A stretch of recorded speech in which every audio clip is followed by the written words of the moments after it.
Libertad y Refundación fue el partido político que mayores atentados y homicidios registró durante el proceso de elecciones primarias que se desarrollaron en noviembre del 2012, según el informe sobre conflictividad y violencia política electoral que realizó el Instituto Universitario en Democracia, Paz y Seguridad, IUDPAS. Y en el Partido Nacional es donde mayor conflictividad electoral hubo, porque, pues, en primer lugar, porque hay una disputa más de poder por el control del partido, pero también por el control de los recursos del partido y del Estado, que fue el conflicto entre el movimiento Salvemos Honduras y el otro Azules Unidos, ¿va? Eso sí generó conflicto, un conflicto muy largo, acusaciones mutuas, por ejemplo, el uso de recursos de fondos del Estado, el uso de medicamentos de los hospitales públicos en campaña, la retención de tarjetas de identidad como en Comayagua, por ejemplo, aparecieron 2.472 tarjetas de identidad y eso quedó en la impunidad porque no se hizo nada contra eso y ese es un delito electoral tipificado ya en la ley, ¿va? De igual forma, en las demás acusaciones, incluso hubieron acusaciones que llegaron hasta la Fiscalía de la República, ciudadanos que pusieron sus demandas por esos conflictos.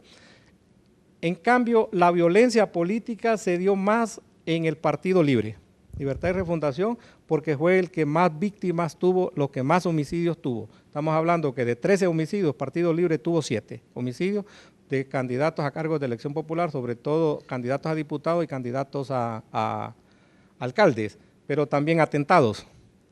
De 8 atentados, Partido Libre tuvo 5.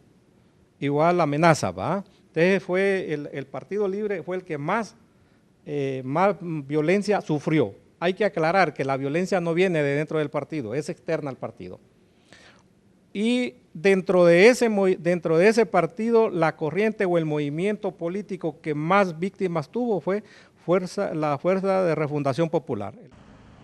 En todo el proceso electoral primario, en el cual participaron 3 de los 9 partidos actualmente inscritos, Nacional, Liberal y Libre, los candidatos a alcaldes fueron los más afectados por la violencia política. La violencia política nosotros la clasificamos entre homicidios, atentados, amenazas y secuestros. Estas elecciones, además de conflictivas, fueron violentas. Hubieron 13 candidatos a cargos de elección popular que murieron o fueron asesinados. Una de las características de estos asesinatos fue el sicariato, es decir, por encargo, por la forma en que los asesinaron, por la cantidad de tiros o disparos que le hicieron a la víctima, que va de 5 hasta 20, 30 disparos que impactaron en su cuerpo.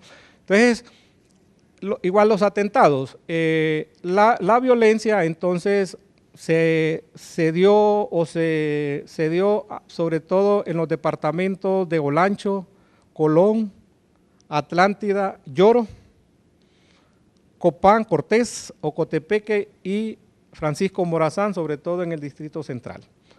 Las víctimas fueron personas que estaban postulándose a un cargo de elección popular y lo consideramos como violencia política electoral porque se dio en el proceso de las elecciones electorales.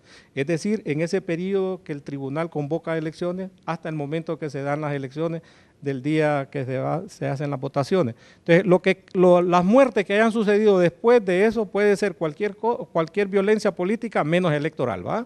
Entonces consideramos que en ese marco, por eso lo consideramos violencia política electoral, porque fue contra un candidato a cargo de elección popular.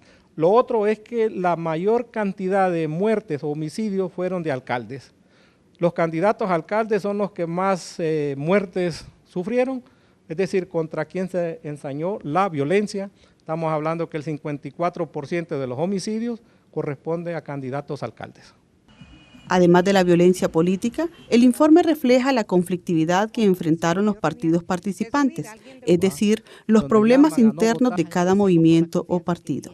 Y le llamamos conflictividad electoral porque tiene que ver con aspectos muy puntuales, por ejemplo, el uso de recursos del Estado en campaña política. Eso genera conflictividad, ¿verdad? ¿Por qué?